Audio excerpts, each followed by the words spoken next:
Good morning বন্ধুরা, কেমন আছো তোমরা? আশা করি খুব ভালো আছো, সুস্থ আছো। তো আর একটা নতুন ভিডিও নিয়ে চলে সকাল সকাল চলে এসেছি। এই দেখো, সবে তোমাদের দাদা ভাইকে আর মেয়েকে ঘুমের থেকে ডেকে তুললাম।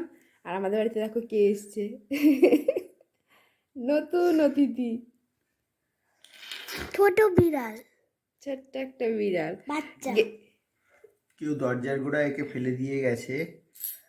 বেশি দিনের বিড়ালটা নয়, এখনো ও দুধ খেতেই ঠিক মতো পারে না। দুধ খেতে দিলে পরে খেতে পারছিল না, তো চামচে করে আমরা একটু দুধ খাওয়ালাম। আর ঠান্ডায় কুঁকড়ে গেছিলো একেবারে। বাইরে তো ঠান্ডা আছে, ঘরের ভিতর ঠান্ডা বেশি না হলেও বাইরে ঠান্ডা আছে।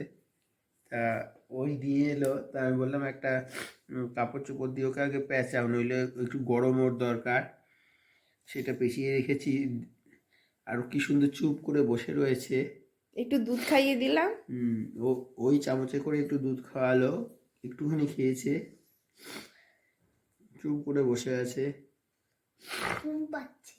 খোঁজ করে দেখবো যে ও এই ধারে কাছে ওর মা রয়েছে কিনা, যে দলছুট হয়ে চলে এলো নাকি কেউ ছেড়ে দিয়ে গেছে আমরা জানি না। সকালে দরজা খুলেই দেখতে পেয়েছে ও যে আমাদের বাড়ির কোনাটাতে একদম গুটিয়ে রয়েছে ঠান্ডায়। দেখি ওর মার খোঁজ পাই কি না। যদি খোঁজ না পাই, দেখা যাক কি করা যায়। কেউ না কেউ ফেলেও দিতে পারে, এটাও হতে পারে। তবে এখন ওকে এইভাবে গামছা দিয়ে মানে কাপড় দিয়ে পেঁচিয়ে রাখাতে ও চুপ করে বসে রয়েছে। মানে এই গরমটা অনুভব করছে ও। ঠান্ডায় কুঁকড়ে গেছিল একেবারে। এই দেখো, দুধ গরম করে ওকে খাওয়ালাম। আমি তো মেয়েকে আমুলের দুধ খাই, যে আমুলের দুধ প্যাকেট কেটেছি, এতে মেয়ে তো আমুলের দুধ খায়। এই যে এটাতে ভেবেছিলাম থাকবে, কিন্তু দেখলাম নেই। এই দেখো, এই যে ওর দুধ খাইয়ে এখানে রেখলাম, গরম করেছি করে দেখা।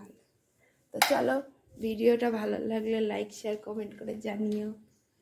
টাটা।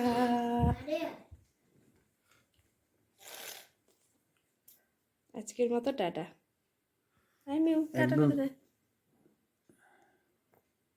তো ঘুমিয়ে গেছে, খেয়ে দুধটা একটু পেটে পড়েছে না।